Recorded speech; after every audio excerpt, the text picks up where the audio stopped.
السلام علیکم ورحمۃ اللہ وبرکاتہ۔ نیوز ایچ ڈی میں آپ کا میزبان ڈاکٹر عمر ریاض عباسی آپ کی خدمت پہ حاضر ہے۔ دل کی عمیق گہرائیوں سے اپنی طرف سے سنو ٹی وی کی طرف سے تمام اہل وطن کو 78واں یوم آزادی مبارک ہو۔ جی، وطن کی بات آتی ہے تو ہم ملک پاکستان کے باسی ہیں۔ یہ پاکستان جو مدینہ طیبہ کا اردو ترجمہ ہے، یعنی لینڈ آف دا پیور، پاک وطن۔ اور جب وطن سے محبت کی بات ہے تو اس محبت کی اہمیت اور اس کے تقاضے کو ہم اسلامی تناظر میں اگر دیکھیں تو آج کے دن پوری قوم سورہ بقرہ کی آیت نمبر 126 اپنے جد سیدنا ابراہیم علیہ السلام کی دعا کو یاد کر لے۔ وطن کو ٹریبیوٹ اس دعا سے بہتر کوئی نہیں ہو سکتا، چونکہ اس دعا میں وطن کی محبت بھی ہے، تقاضے بھی ہیں، اکانومی کیسے بہتر ہوگی، یہ ساری چیزیں اس آیت میں۔ فرمایا رب اجعل ھذا بلدا آمنا وارزق اہلہ من الثمرات من آمن باللہ والیوم الآخر۔ ابراہیم علیہ السلام نے اپنے رب کی بارگاہ میں دعا کی، اے میرے رب اس شہر کو امن کا گہوارہ بنا دے۔ رب اجعل ھذا بلدا آمنا، تو وطن سے محبت کا بنیادی تقاضا جو پہلا ہے وہ قرآن مجید کی سورہ بقرہ کی آیت نمبر 126 کی روشنی میں سیدنا ابراہیم علیہ السلام کی سنت بھی ہے، جب بھی وطن کے لیے کچھ مانگو تو امن کی دعا کرو اللہ کی بارگاہ کہ اسے امن کا گہوارہ بنا دے۔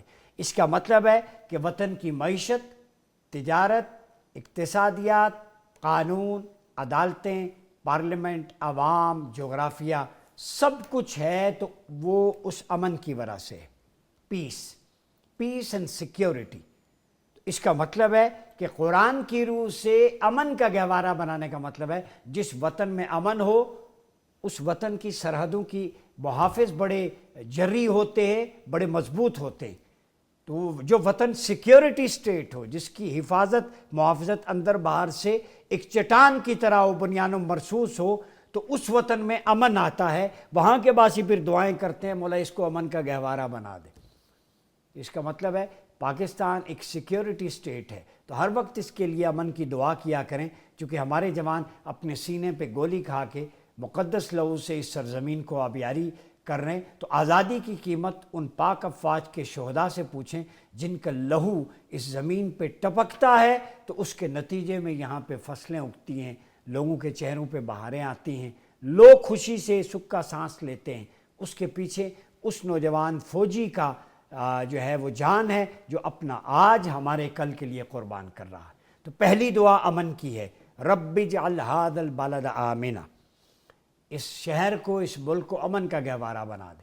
تو ایک تو سنت ابراہیمی جو ہے وہ ادا ہوگی، دوسرا قرآن مجید کی تعلیمات پہ عمل ہوگا کہ ہمارے وطن کے لیے اس دن مل کر اجتماعی دعا بھی کریں اللہ رب العزت کی بارگاہ میں کہ اسے امن کا گہوارہ بنا دے۔ وارزق اہلہ من الثمرات، یہاں کے رہنے والوں کو رزق اور ثمرات یعنی پھلوں کی فراوانی عطا فرما۔ تو اس کا مطلب ہے جب امن قائم ہوگا، امن کی دعا کریں گے تو پھر دوسری بات آتی ہے معیشت کی۔ ابراہیم علیہ السلام نے آپ کو پالیسی لائن دے دی۔ آج 78ویں یوم آزادی پہ پالیسی گائیڈ لائن یہ ہے کہ پاکستان از اے سیکیورٹی سٹیٹ۔ دعائے ابراہیمی کریں اور ملک کو امن کا گہوارہ بنائیں، نمبر 1۔ نمبر 2، اس کی اکانومی بہتر کیسے ہوگی، وارزق اہلہ من الثمرات۔ دوسرے نمبر پہ اکانومی ہے، معیشت ہے، سرمایہ کاری ہے، ٹھیک ہے۔ ثمرات کی بات کی، یہ پھل زمین سے اگتے ہیں، سبزیاں۔ تو پاکستان تو 5واں بڑا زرعی ملک ہے، یہاں نہری نظام ہے بہت بڑا۔ تو اس نیٹ ورک کو، سبز لہلہاتے کھلیانوں کو ہم مزید بہتر بنائیں اللہ کی بارگاہ میں۔ وہ کیسے بہتر ہوں گے؟ من آمن باللہ والیوم الآخر، کہ جس نام پہ یہ ملک بنا تھا، اللہ اور اس کے رسول پہ اور یوم آخرت پر ایمان رکھنے والے۔ تو جو لوگ اس ملک میں رہتے ہیں، جب نظام اللہ اور رسول کا ہوگا تو پھر اللہ رب العزت ثمرات کی فراوانی عطا کرے گا۔ تو ارباب اقتدار و اختیار سے میری اپیل ہے، ذرا غور کریں کہ پھلوں کی، فصلوں کی، سبزیوں کی، معیشت کی فراوانی تب ہوتی ہے جب اللہ اور اس کے رسول کے نظام کے مطابق زندگی گزاری جائے۔ تو یہ قرآن کا پیغام ہے کہ اگر ملک میں امن چاہتے ہو، معیشت میں بہتری چاہتے ہو، تو وہ ملک جس کلمے پہ بنا ہے اس کلمے کو اس ملک پہ نافذ کر دو۔ حاکمیت اللہ کی اور دستور رسول اللہ صلی اللہ علیہ وسلم کا اور نظام خلافہ علی منہاج النبوہ کا. پھر دیکھو پاکستان امن کا گہوارہ کیسے بنتا ہے، اس میں معیشت کی فراوانی کیسے آتی ہے، پھلوں کی کیسے آتی. امام سہیلی نے روض الانف میں کریم آقا علیہ السلام کی وطن سے محبت کے بارے میں احادیث نقل کی. جو لوگ مجھ سے پوچھ رہے تھے آپ وطن پہ، پاکستان پہ، تو مکہ اور مدینہ سے محبت کے بارے میں ہجر و فراق کی یادیں آپ صلی اللہ علیہ وسلم کی احادیث کے چیپٹرز نسائی میں، ابو داؤد میں. تو پاکستان تو ہے ہی اسلام کے نظریے پہ بنا، دو قومی نظریے پہ. اس کی نسبتیں قرآن سے بھی ہیں، صاحب قرآن سے بھی، شب قدر سے بھی، رمضان سے بھی. 27 رمضان المبارک وارض وجود میں آیا اور نظریہ اسلام کا ہے. تو ہم نے اگر اس ملک کو بہتر کرنا ہے تو سمپل سی لمبی چوڑی بات ہی نہیں، ایک ہی نسخہ ہے، وہ ہے اللہ اور اس کے رسول کے احکام کے مطابق اپنا نظام تجارت، معیشت، سیاست، قضاء و عدل، ان سب کو اللہ اور رسول کے تابع کر دیں. پھر دیکھیں رحمتوں کے چشمے، معیشت کی جو ہے وہ فراوانی، اللہ رب العزت کی عنایات، اس کا فضل و کرم بارش کی صورت میں، فصلوں کی صورت میں، معیشت کی صورت میں، اور رسول اللہ کی توجہات کے نتیجے میں جو برکتیں آپ سمیٹیں گے، آپ پوری دنیا کو کھلانے کے قابل ہو جائیں گے. میں چیلنج سے کہتا ہوں صرف اللہ اور رسول کے احکام کے تابع کریں. فَإِن تَنَازَعْتُمْ فِي شَيْءٍ فَرُدُّوهُ إِلَى اللَّهِ وَالرَّسُولِ. کانفلکٹ مینجمنٹ، رجوع کرو اللہ رسول کی طرف.